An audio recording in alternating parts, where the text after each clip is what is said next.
Mas não caia no erro de pensar que sua prosperidade, sua saúde, sua tranquilidade, sua segurança financeira e física são prova de que você é filho de Deus. Porque não é. Porque, na verdade, o que pode estar acontecendo é que Deus não está mexendo com você porque você não é filho dele. Vídeos novos todos os dias. Inscreva-se no canal e ative as notificações para não perder nenhum conteúdo. Queria convidá-los a abrir a Escritura na carta aos Hebreus, capítulo 12. Nós vamos do verso 4 até o verso 17. Ouçamos a leitura. Ora, na vossa luta contra o pecado, ainda não tendes resistido até o sangue. Estais esquecidos da exortação que, como a filhos, discorre convosco. Filho meu, não menosprezes a correção que vem do Senhor, nem desmais quando por ele és reprovado. Porque o Senhor corrige a quem ama e açoita todo filho a quem recebe. É para a disciplina que perseverais. Deus os trata como filhos. Pois que filho há que o pai não corrige? Mas se estáis sem correção de que todos se têm tornado participantes, logo sois bastardos e não filhos. Além disso, tínhamos os nossos pais segundo a carne que nos corrigiam e o respeitávamos. Não havemos de estar em muito maior submissão ao Pai espiritual e então viveremos? Pois eles nos corrigiam por pouco tempo segundo melhor lhes parecia. Deus, porém, nos disciplina para aproveitamento, a fim de sermos participantes da sua santidade. Toda disciplina com efeito no momento não parece ser motivo de alegria, mas de tristeza. Ao depois, entretanto, produz fruto pacífico aos que por ela têm sido exercitados, frutos de justiça. Por isso, restabelecei as mãos descaídas e os joelhos trôpegos, e fazei caminhos retos para os pés, para que não se extravie o que é manco, antes seja curada. Segui a paz com todos e a santificação, sem a qual ninguém verá o Senhor, atentando diligentemente, porque ninguém seja faltoso, separando-se da graça de Deus. Nem haja alguma raiz de amargura que, brotando, vos perturbe e, por meio dela, muitos sejam contaminados. Nem haja algum impuro ou profano, como foi Esaú, qual por um repasto vendeu o seu direito de primogenitura. Pois sabeis também que, posteriormente, querendo herdar a bênção, foi rejeitado, pois não achou lugar de arrependimento, embora com lágrimas o tivesse buscado.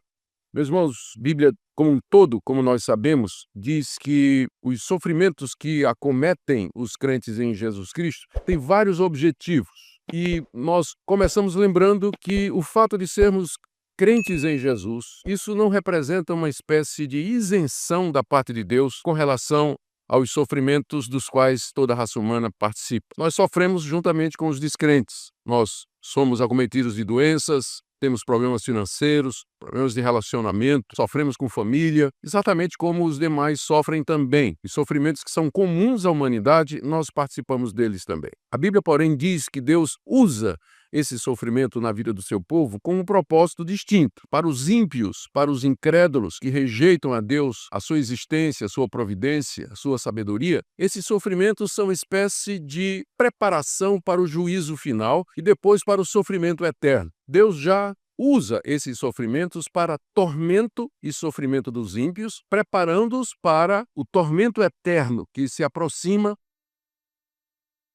com velocidade, está às portas com a vinda do Senhor Jesus Cristo. Entretanto, aquele mesmo sofrimento que para o ímpio representa já o juízo de Deus, para nós representa a correção de um Pai que nos ama e que quer o melhor para nós. O grande segredo aqui nesse mundo é você perceber isso, você entender isso e você viver de acordo com isso. A Bíblia nos diz, então, que o alvo de Deus com o sofrimento aqui é desapegar os nossos corações das coisas desse mundo. Nosso coração é idólatra. Calvino se refere ao nosso coração como sendo uma fábrica de ídolos. Sempre estamos colocando alguma coisa no lugar de Deus e Deus sempre está vindo atrás para derrubar. Você levanta, ele derruba. Você elege uma pessoa, uma coisa, uma propriedade, uma atividade como sendo aquilo que lhe dá razão e motivo para a sua existência, porque Deus lhe ama, ele vem e tira isso de você. Você não entende isso, você acha que Deus é injusto, mas ele está fazendo isso para o seu bem. Ele quer desapegar o seu coração de outra coisa que não seja ele. Deus deseja fazer você ansiar pelo mundo vindouro, porque quando você está muito confortável aqui, você não aspira a chegar lá no reino celestial. Eu tive esse fim de semana em Franca, no interior de São Paulo, é uma cidadezinha que fica perto da fronteira com Minas Gerais. Então, para você ir para São Paulo, vindo de Minas, você passa pelo caminho de Franca. Aí os moradores de Franca estavam brincando comigo, dizendo que o pessoal faz brincadeira com o pessoal de Franca, dizendo que é mineiro cansado. Mineiro que saiu de Minas para ir a São Paulo, mas chegou em Franca e disse, não, por aqui tá bom mesmo. Aí ficaram por lá e não chegaram até o final. Então, é exatamente isso que Deus quer evitar. Que você pare no meio do caminho e diga, não, aqui tá bom. Eu disse, não tá bom não. Você está caminhando para Jerusalém. Você não pode se acomodar aqui. Por isso, Deus torna a nossa moradia aqui nesse mundo cheia de inquietações, cheia de problemas, insegurança. Não encontramos repouso, não encontramos descanso, exatamente para que a gente não se acomode e diga, aqui tá bom. Vou ficar em Franca em vez de ir para São Paulo. Exatamente por isso Deus faz, para manter-nos ansiosos pelo mundo vindouro, nos manter humildes e dependentes dele. Porque quando tudo vai bem,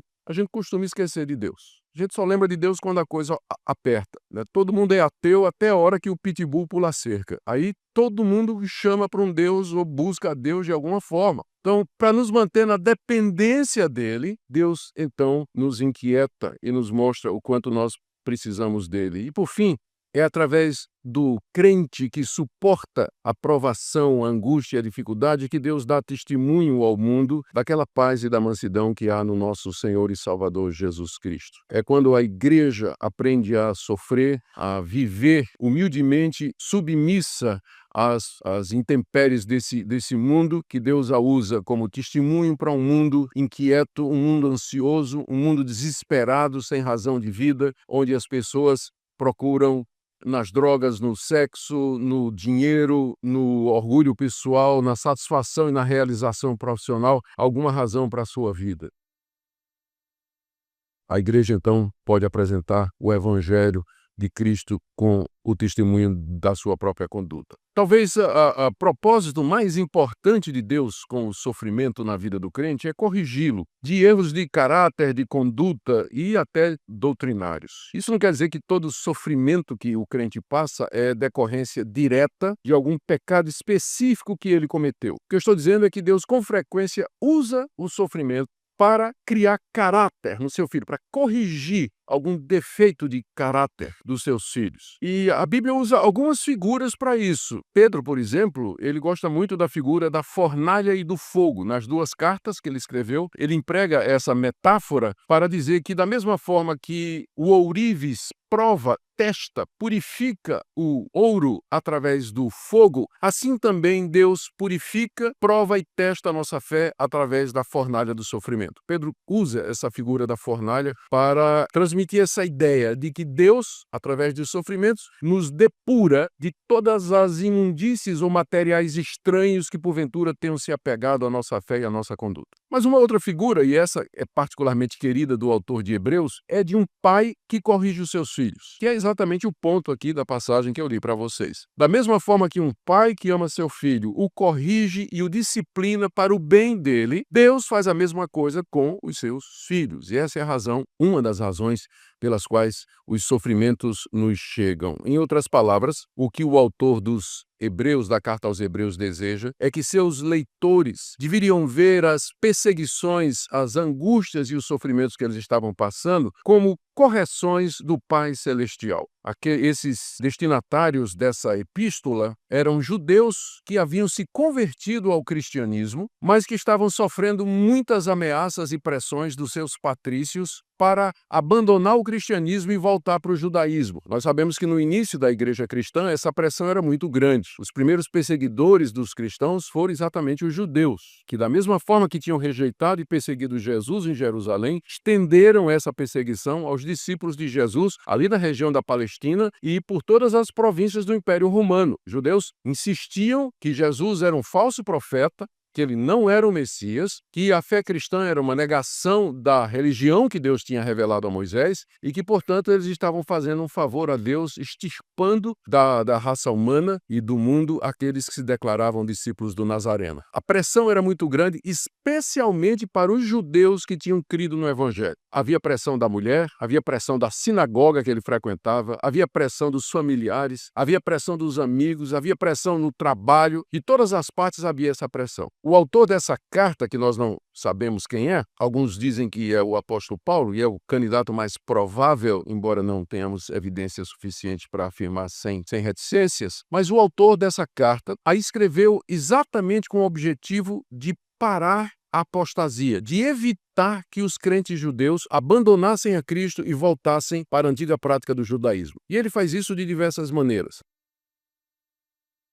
Ele compara Cristo com Moisés e mostra a superioridade de Cristo, compara Cristo com os anjos, ele compara Cristo com o sacerdócio levítico, ele diz que Cristo é de uma ordem diferente de sacerdote, a ordem de Melquisedeque, ele faz diversas advertências sobre a apostasia, a mais importante é aquela do capítulo 6, que se você foi iluminado, se você teve conhecimento da verdade e voltou atrás, já não resta mais perdão ou arrependimento para os seus pecados. E agora nós chegamos nesse capítulo onde a tática dele, a estratégia dele é dizer: essas perseguições que vocês estão passando, elas não são motivo de desânimo para vocês. Pelo contrário, elas são uma prova de que vocês são filhos de Deus. Porque qual é o pai que não corrige seus filhos? Eu sei que esse argumento tinha muita força naquela época, né? Hoje em dia, se eu disser aqui qual é o pai que não corrige seu filho, vai levantar uns 300, né? Pai que não corrige mesmo, deixa a criança à vontade. Mas naquela época os pais costumavam corrigir os seus filhos. Por isso o argumento é válido, né? Qual o pai que não corrige seu filho?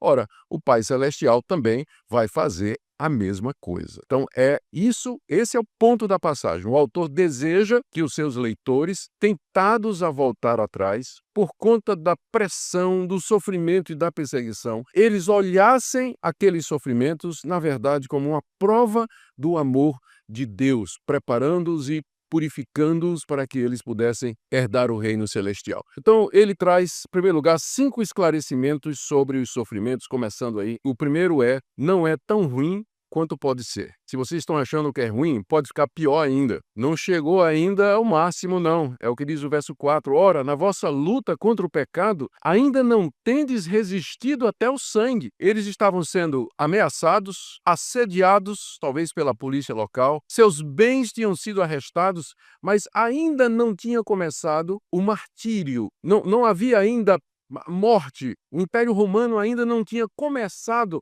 a matar os cristãos jogando-os na arena. Então, o autor da carta aos Hebreus está dizendo: vocês ainda não resistiram até o sangue. Quer dizer, vocês ainda não provaram a sua fé pagando-a com a própria vida. Vocês ainda não derramaram sangue por ser cristãos. Vocês perderam suas propriedades, perderam a liberdade, perderam o emprego, mas não perderam a vida ainda. Então não é tão ruim como vocês acham que está. Pode ficar pior. Na luta contra o pecado aqui é o pecado da apostasia, de voltar atrás, de abandonar Jesus Cristo. Na luta contra o pecado, vocês ainda não resistiram até o sangue. Vocês não chegaram a... Deus ainda não pediu o sangue de vocês. Como pediu, por exemplo, aos heróis da fé. Capítulo 11, pouquinho antes, descrevendo os heróis da fé do Antigo Testamento, olha o que o autor de Hebreus diz a partir do verso 35. Alguns foram torturados, não aceitando seu resgate para obter superior ressurreição. Outros passaram pela prova de escárnios, açoites, algemas e prisões. Verso 37. Foram apedrejados, provados, cerrados pelo meio, mortos a fio de espada, andaram peregrinos, etc, etc. Os heróis da fé do capítulo 11, que são aqueles crentes do Antigo Testamento, eles pagaram com o sangue, pagaram com sua vida a sua esperança em Deus e no mundo vindouro. Mas os leitores dessa carta ainda não. O próprio Jesus tinha chegado, que é o que vem bem antes, capítulo 12, de 1 a 3, o autor está falando: olha para Cristo, que na cruz sofreu tamanha oposição dos pecadores. E vocês estão reclamando de quê? Deus ainda não pediu nem a vida de vocês. Vocês só perderam bens, perderam a liberdade, perderam o emprego, perderam a saúde, perderam esse tipo de coisa. Mas Deus ainda não pediu o sangue de vocês. Na luta contra o pecado, vocês ainda não resistiram. E essa explicação é muito boa, né? Porque quando a gente pensa que, quando a gente está num desespero, é tão bom quando chega alguém e diz assim: podia ser pior. Você está pensando que está ruim, mas pode ficar pior. E quando a gente contempla a possibilidade de piora, então aquele estado que a gente considera desesperador, ele ganha um status melhorzinho. A gente se sente um pouco mais tranquilo, porque sabe que pode ficar pior. E pode mesmo. Sempre pode ficar pior. Então vocês não resistiram ainda. Brasileiros, nós ainda não resistimos contra o pecado até o sangue. No Brasil tem liberdade de religião. Nós não temos que pagar com nossa vida por sermos cristãos. Então para de reclamar, irmão. para de reclamar. É mais ou menos isso que ele está dizendo aqui. Vocês ainda não chegaram ao ponto tão ruim que pode chegar e estão aí fazendo beicinho, mimimi, reclamando de Deus. É só ler a história dos mártires e vocês vão ver quão ruim pode ficar. Mas agora, por enquanto, ainda não chegou até o ponto que pode chegar. Segunda coisa, eles deveriam ver os sofrimentos como realmente a disciplina paternal de Deus, versos 5 a 6.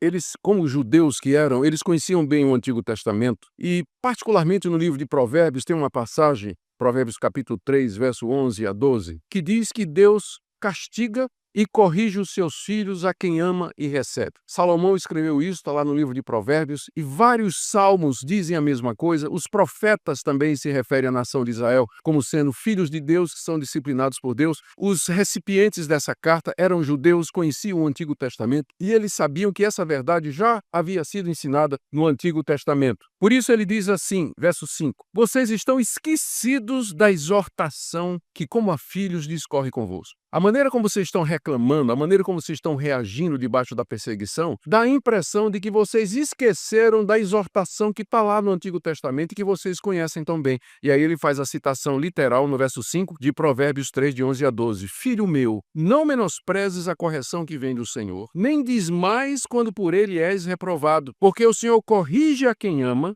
e açoita a todo filho a quem recebe. Eles tinham esquecido Provérbios, eles não se lembram. Aqui é um exemplo de como as pessoas podem conhecer a Bíblia, mas não colocar em prática. Todos eles conheciam essa passagem do livro de Provérbios. Eram judeus, os judeus desde cedo decoravam a Bíblia toda. Eles sabiam daquela passagem, mas na hora da perseguição eles estavam vacilando, estavam reclamando, estavam pensando em voltar atrás. Por isso o autor diz, vocês esqueceram aquela passagem que vocês conhecem e que diz que Deus açoita todo filho que recebe e que Deus castiga a todo filho a quem ele ama. Vocês esqueceram disso? Não é que eles tinham esquecido, eles sabiam, mas simplesmente não colocavam em prática, que é o problema da grande maioria dos cristãos. Os cristãos não precisam ser relembrados, o que eles precisam é colocar em prática aquilo que eles sabem. Eles já sabem. Dificilmente uma igreja como essa, uma igreja histórica, uma igreja firme na doutrina bíblica, precisa de coisas novas para aprender. O que nós precisamos é colocar em prática aquilo que nós aprendemos desde a escola dominical. Colocar em prática aquilo que aprendemos em casa, com os nossos pais. Não precisa de muita coisa nova, não.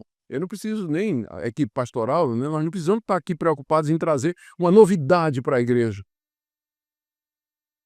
Nós queremos que vocês coloquem em prática aquilo que vocês já sabem. Vocês estão esquecidos, diz o autor de Hebreus. Vocês estão esquecidos da exortação lá do Antigo Testamento. Aquela exortação, ela cobra 3 atitudes dos filhos de Deus debaixo do sofrimento. Primeiro, não menospreze a correção de Deus. Verso 5. Filho meu, não menosprezes a correção que vem do Senhor. Menosprezar é fazer pouco caso. O chicote está comendo, a dor aumentando, tudo dando errado, e você dizendo, é sorte, é azar, é um acaso. Não vou nem perguntar a Deus o que é que está acontecendo, Deus não tem nada com isso. Não menospreze, não. Deus está por detrás de cada pequena providência da sua vida. Não menospreze, não faça pouco caso. E se você entender que de fato é Deus, não endureça o seu coração, dizendo que ele está sendo injusto, e nem blasfeme contra Deus, como a mulher de Jó queria que ele fizesse no meio daquele sofrimento. A segunda atitude que a Provérbios exige é, está aí no verso 5, nem desmais quando por ele és reprovado. Deus reprova seus filhos, no sentido de que ele olha a nossa conduta, olha o nosso caráter, a nossa crença, e ele não aprova determinadas coisas. Nossa maneira de agir, nossa maneira de falar, aquilo que nós cremos, ele nos reprova. Só que a reprovação já é seguida da correção. É isso que reprovar aqui significa. A orientação lá que Salomão deu no livro de Provérbios é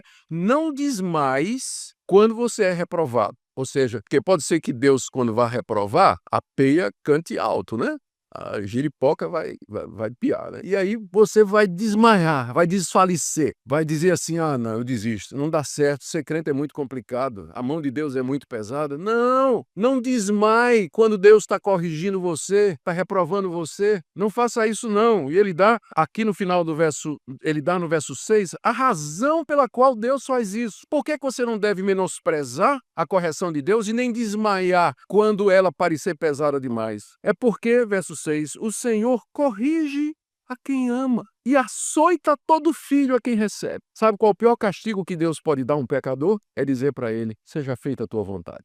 Faz como tu quer. Segue no teu caminho. Não vou corrigir não. Faz, decide aí tua vida. Vai por onde tu desejas. Exatamente porque Deus me ama, é que ele não respeitou as minhas decisões e mandou meu livre-arbítrio para as favas e fez o que era bom na minha vida, apesar de mim. Porque se Deus fosse respeitar o meu arbítrio e as minhas escolhas e as minhas decisões, eu não estaria aqui hoje. Pode ter certeza disso. E nem você. Exatamente porque Deus lhe ama é que ele lhe contraria, ele vai atrás de você, ele faz com você como fez com Jonas, que diz respeito com o livre-arbítrio de Jonas. Jonas escolheu ir para Tarsis, quando ele podia escolher ir para Nínive. E Deus devia ter dito, tá certo, é o livre-arbítrio, vou respeitar. Mas foi atrás do cabra, você vai para onde eu quero, é aqui. E aí, debaixo de tempestade, marinheiro, naufrágio e peixe grande, lá vai Jonas cumprir a vontade de Deus. Exatamente porque Deus corrige a quem ama e ele açoita a todo filho a quem recebe. Porque nós somos filhos imperfeitos, nós somos filhos pecadores, filhos desobedientes,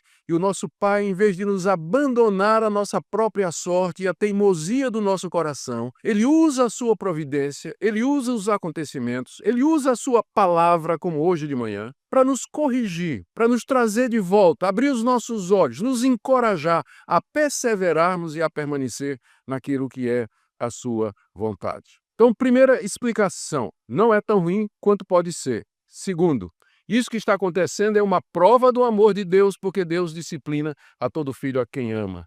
Terceiro, o segundo ponto é, vocês deveriam ver o sofrimento como disciplina paterna, e aí ele desenvolve isso no terceiro ponto, de 7 a 8, de que a correção é exatamente a evidência da salvação. Existe uma discussão muito grande sobre certeza de salvação, sempre houve na história da igreja. Como é que uma pessoa pode saber que ela é salva? Como é que ela pode saber que ela está entre o número dos eleitos ou ela faz parte dos filhos de Deus? Há muitas evidências que a Bíblia fala. Primeiro, você tem que crer no Senhor Jesus como seu Senhor e seu Salvador. Segundo, você tem que ver as sinais de santificação, de mortificação do pecado na sua vida, porque você recebeu o Espírito Santo. Portanto, a presença dele deve fazer alguma diferença na sua vida. Terceiro, há aquele convencimento íntimo que Deus nos dá de que nós, de fato, pertencemos a ele, que Paulo refere em Romanos capítulo 8, que o Espírito Santo dá testemunho ao nosso espírito que nós somos filhos de Deus, mas há uma quarta evidência na Bíblia de que a pessoa é salva, que são as provações, que são os sofrimentos por causa de Cristo ou em decorrência do Evangelho, que é exatamente o que o autor de Hebreus faz aqui, a partir do verso 7 e 8. Ele diz que essa disciplina de Deus é aquilo que todo pai normalmente faz com o filho a quem quer bem e a quem planeja deixar sua herança. Verso 7, é para a disciplina que perseverais. Deus vos trata como filhos. Pois que filho há que o pai não corrige? Mas se estáis sem correção de que todos se têm tornado participantes, logo sois bastardos e não filhos. O que o autor aqui está dizendo, que o alvo de Deus é o que ele chama de disciplina. Verso 7, é para a disciplina que perseverais. A disciplina aqui é usada não agora no sentido do castigo em si, mas do efeito que o castigo produz. A disciplina visa produzir disciplina. Deus nos disciplina para que tenhamos uma vida disciplinada. Domínio próprio, paciência, humildade, gentileza, perdão. Tudo isso é uma vida disciplinada, mas ela só vem pela disciplina. É para a disciplina que perseverais. Perseverar é você continuar crendo em Deus, apegado a Deus, mesmo quando o pau está cantando. Você se assegura, você pega em Deus e diz, é isso mesmo, meu pai, eu preciso, corrige, Senhor. Não com tanta força, que eu aguento pouco, mas me corrija, né? Pode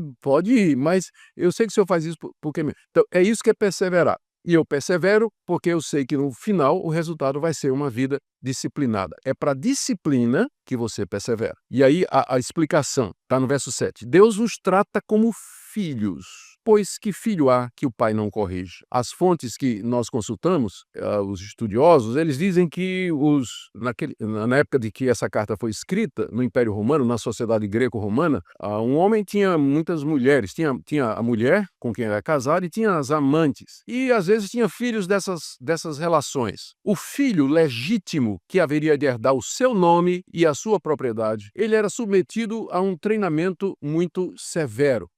Contratava-se pedagogos, guias, professores particulares para que ensinassem as artes, ensinassem disciplinas físicas para aquela criança, para que ela, chegando na idade própria, depois de ter sido disciplinada, exercitada em todas as áreas, ela pudesse então ser um herdeiro digno ou digna da fortuna do nome do seu pai.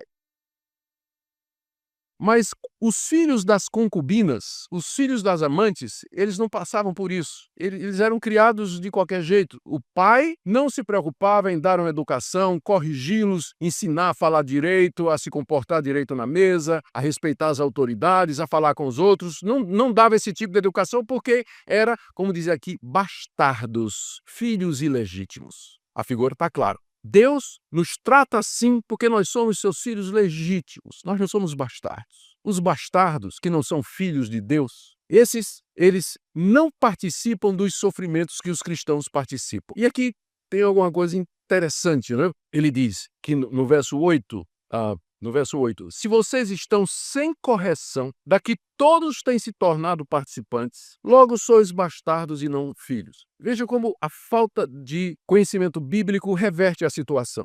Hoje em dia, o que se ensina nas igrejas evangélicas é que se você está sofrendo, se você está doente, está sofrendo dificuldade porque é crente ou toma as decisões corretas, isso é sinal de falta de fé ou que Deus não lhe abençoa. Mas se você faz campanhas, se você faz propósito, se você contribui, se você planta uma semente, você prospera, você começa a ganhar dinheiro, seu negócio vai bem, sua saúde melhora, você é filho de Deus. Exatamente o contrário do que a carta aos Hebreus está dizendo. Ele está dizendo exatamente porque somos filhos, é que Deus nos disciplina, e parte dessa disciplina consiste nos sofrimentos dessa vida. Por amor de Cristo Jesus, eu não estou dizendo que todo sofrimento automaticamente significa que você é filho de Deus, porque às vezes você sofre porque pisou na bola. Você tomou a decisão errada, fez besteira e está sofrendo as consequências do seu ato. Não é esse tipo de sofrimento que está sendo falado aqui. É claro que num caso como esse, você pode sempre pedir perdão a Deus, você pode se arrepender e voltar, e Deus vai transformar todo esse sofrimento em disciplina para você. Vai ser uma bênção para você. Mas não caia no erro de pensar que sua prosperidade, sua saúde, sua tranquilidade, sua segurança financeira e física são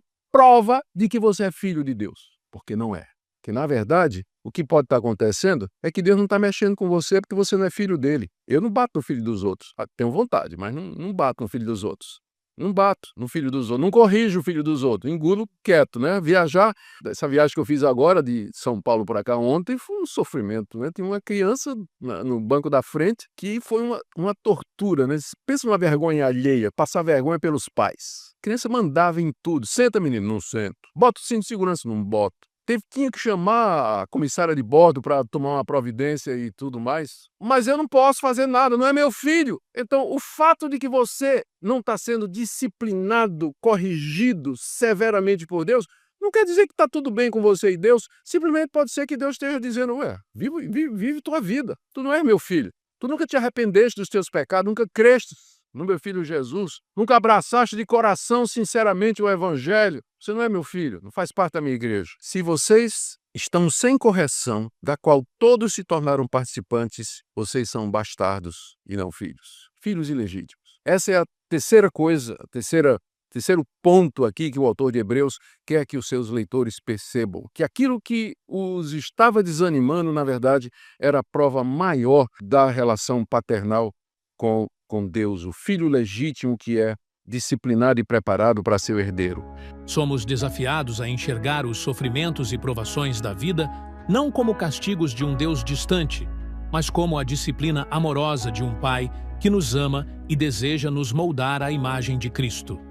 Deus, em sua sabedoria, usa as dores deste mundo para desapegar nossos corações das coisas passageiras, nos manter humildes, dependentes dele e ansiosos pelo reino vindouro. Você pode estar enfrentando um momento de angústia, perda ou incerteza, mas lembre-se, você ainda não resistiu até o sangue. O que parece insuportável hoje pode ser a mão paternal de Deus corrigindo, purificando e preparando você para herdar suas promessas eternas. Não menospreze essa correção, nem desanime diante dela. Submeta-se ao Pai Celestial, confesse seus pecados, peça que Ele transforme seu coração e busque reconciliação onde for necessário.